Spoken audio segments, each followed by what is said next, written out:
Bom, novamente bom dia, vamos começar. Hoje nós terminamos o tema, tá, do modo geral. O primeiro painel nós falamos exatamente sobre a figura da gestão. Desde o início eu falei para vocês a preocupação de gestão, gestão. A gestão ela não se dá para atendimento do Tribunal de Contas. Então, claro que obviamente também daí se atende. Bom dia, cavalheiro, seja bem-vindo. Mas a gestão está para poder se utilizar da melhor maneira dos recursos públicos em prol da coletividade dos munícipes, obviamente isso.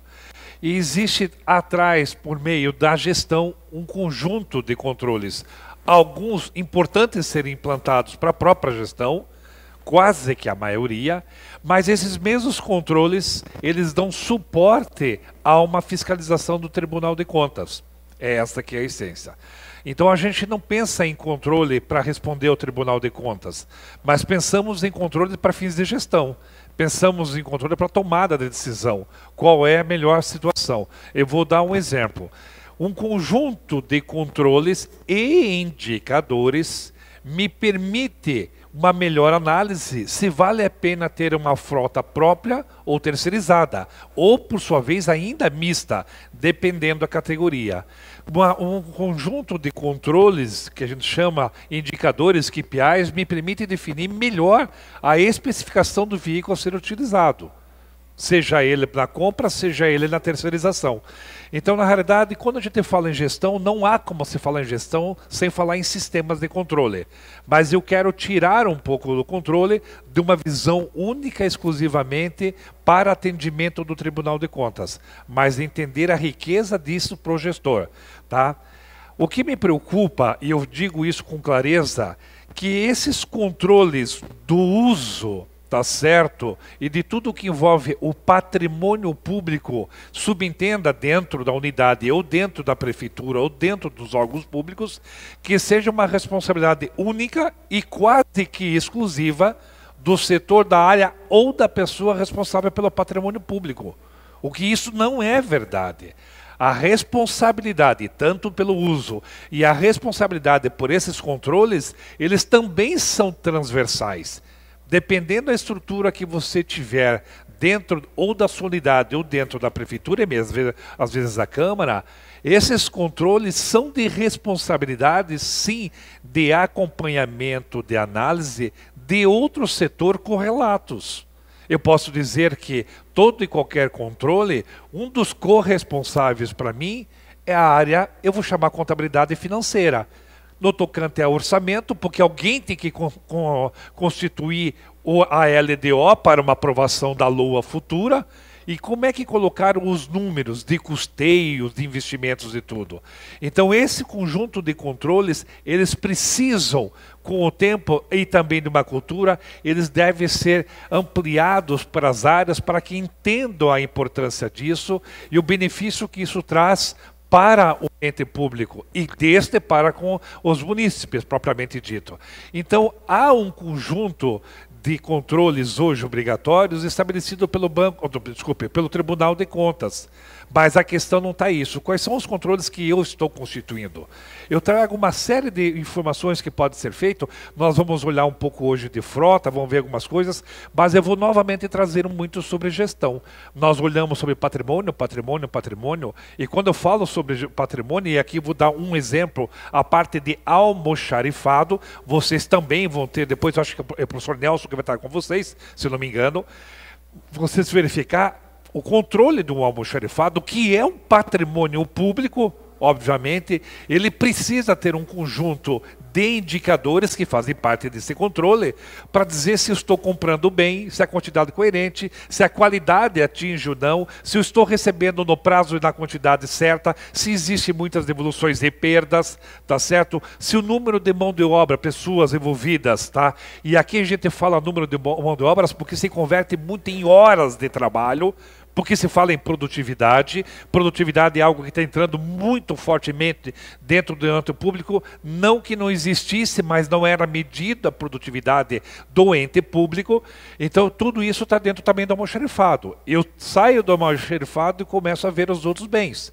Como que eu estou trabalhando? Ora, a máquina, tá certo? Colocar à disposição, tá, na condição, vamos ver o que nós usamos numa sala de aula, lá na escola que nós temos, os equipamentos colocados à disposição, seja um computador, um data show, um laptop, qualquer coisa que eu valha, os equipamentos colocados à minha disposição para o meu trabalho dentro da minha unidade, qual é a capacidade e controle. Dentro do controle a gente vai ver também a manutenção. Como que eu consigo controlar as coisas se não tenho manutenção? Eu não sei até onde vai esse equipamento, tá certo? Essa máquina, se não vai me deixar na mão, e deixar na mão é normalmente uma questão de gestão, por falta de gestão, a não ser uma situação excepcional. Por isso que existe. Então a gente vai ver um pouquinho, mas eu quero que vocês tentem, eu vou trazer muito acordos do que aconteceu no Tribunal de Contas, mas eu quero que vocês sintam no que eles estão pegando, e vocês já conhecem, mas a gente pensar dentro das nossas unidades o que está acontecendo. Perfeito? Porque a gente fala odômetro, orímetro de qualquer maneira. Se você imaginar odômetro e orímetro que estão envolvidos nesses veículos, a gente já vê depois, nessa condição, isso não é responsabilidade da área de patrimônio, mas quem presta a conta? Tá certo? A contabilidade informa, comunica. Quem que responde por isso? A controladoria, que está em tudo. E ela deveria estar nesse processo, sempre é transversal, dizer: exige, preciso, tem que ter.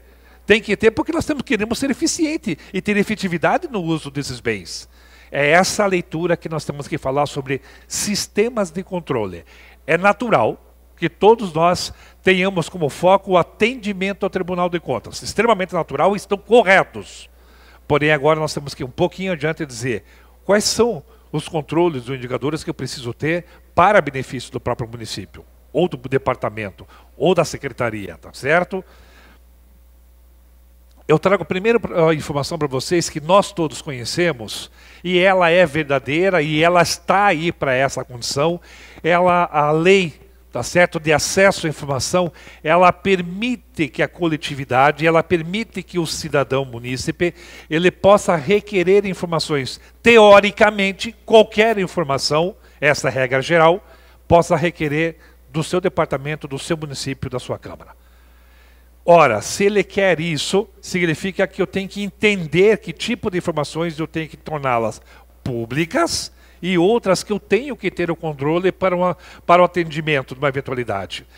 Eu percebo mais no início do que hoje, mas ainda há, quando existe um requerimento de informação, é uma correria sem igual. Porque as informações, elas existem, não num formato que muitas vezes é requerido, e também você não consegue imaginar o que as pessoas vão querer, mas às vezes essas informações elas são tão segregadas dentro de áreas que você não consegue montar. E eu digo mais, a lei de acesso a informações, em alguns momentos, ela foi tão oportuna, tá certo? Ela foi tão viável para o ente público no sentido de gestão, que ele começou a enxergar uma série de controles que nem existiam.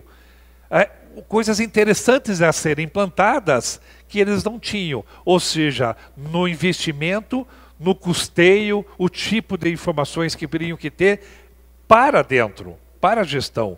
E que era solicitado pelo município, o cidadão, tinha condizência de solicitar. Não sabemos o motivo, vamos dizer assim, mas tinha coerência nessa condição. Então a gente tem que enxergar, e isso foi muito interessante.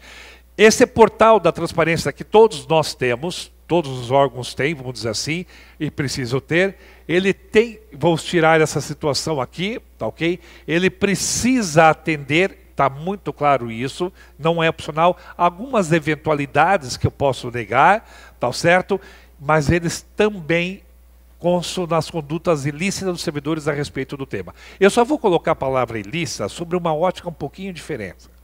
Às vezes a má versação do dinheiro público pelo não controle,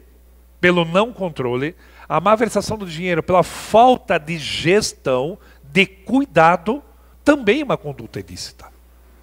Se vocês perceberem algumas situações que estão saindo, principalmente a partir de 2014, pelo Tribunal de Contas, se acentua a partir de 2016 em diante, começou a pegar muito efetivamente, a gente começa a perceber o Tribunal de Contas, em especial no estado do Paraná, que ele é uma referência nacional, diga-se de passagem, aonde ele começa a dar sinal, mas não para atendimento à lei de acesso à informação, mas mostrando ao responsável, ao gestor, dizer, você tinha que ter o controle. Então agora você afirmar que você tomou a decisão, que você está usando da melhor maneira, sem conseguir me comprovar por controles, não me serve. A tua palavra contra uma realidade do número. Tá ok? Então vamos ter que entender esse controle, que é realmente dizer, me sinto confortável, seja na área de patrimônio, seja em outros setores, áreas, me sinto confortável se solicitar informações porque sei o que estou fazendo. Posso errar? Posso. Tá certo? E erro é uma outra situação. Ok?